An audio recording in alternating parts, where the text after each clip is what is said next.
앞으로의 기대가 더욱 커지는 이재명 대통령의 100일 기자회견이었습니다.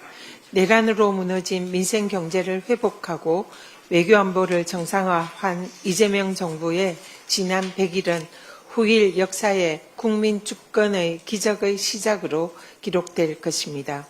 세계를 선도하는 대한민국의 미래를 열어가는 이재명 정부를 민주당은 든든한 국정 파트너로서 힘껏 뒷받침하겠습니다.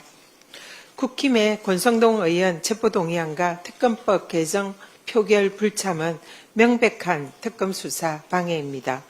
사실상 내란 살인에 동조하는 역대급 망언을 내뱉은 국민의힘 송은석 원내대표는 당장 국민과 민주당에 사과하십시오. 국힘 지도부에서 물러나야 하는 것은 물론이고 대한민국 정치계에서 영구 퇴출되어야 마땅합니다.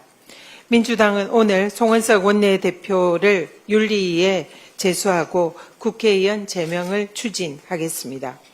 사상 초유의 대선 후보 교체라는 정치 쿠데타를 주도한 권영세 의원과 이양수 의원의 면죄부를 발부한 국힘은 더 이상 민주정당이 아닙니다. 계속 내란정당의 길을 걷는 국힘은 스스로 위헌정당 해산 심판을 향해 달려가고 있음을 경고합니다.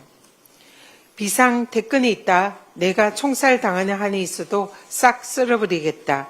2022년 12월 국힘 지도부 만찬에서 윤석열이 내뱉은 믿기지 않은 그건이 언론 보도로 드러났습니다.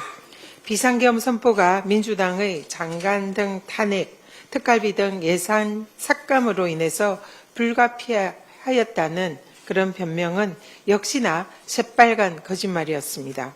이미 윤석열은 정권 초부터 영구 집권을 위한 불법 비상계엄을 작심하고 있었던 것입니다. 헌정질서를 파괴하려고 한 내란은 반드시 청산되어야 합니다.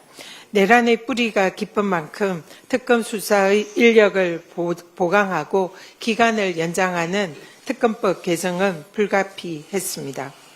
무너진 국민의 사법부 신뢰를 되살리는 방법은 또한 공정한 전단재판부를 구성하는 것입니다. 내란의 망령이 되살아나지 않도록 민주당은 내란 종식을 기필코 완수하겠습니다. 윤석열 정권 정치검찰의 이재명 죽이기 정치공작 퍼즐이 하나씩 맞춰지고 있습니다.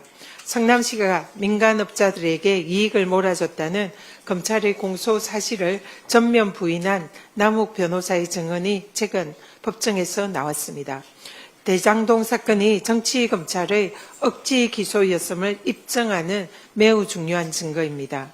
게다가 이재명의 핵심 참모라는 이유로 억울하게 희생양이 된 김용 부원장의 무죄를 입증할 결정적 단서도 나왔습니다.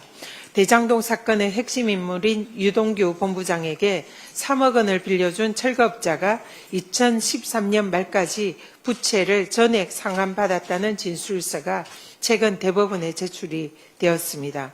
이 진술서로 유동규가 자신의 부채 상환에 돈을 사용한 것이 확인이 된 것입니다.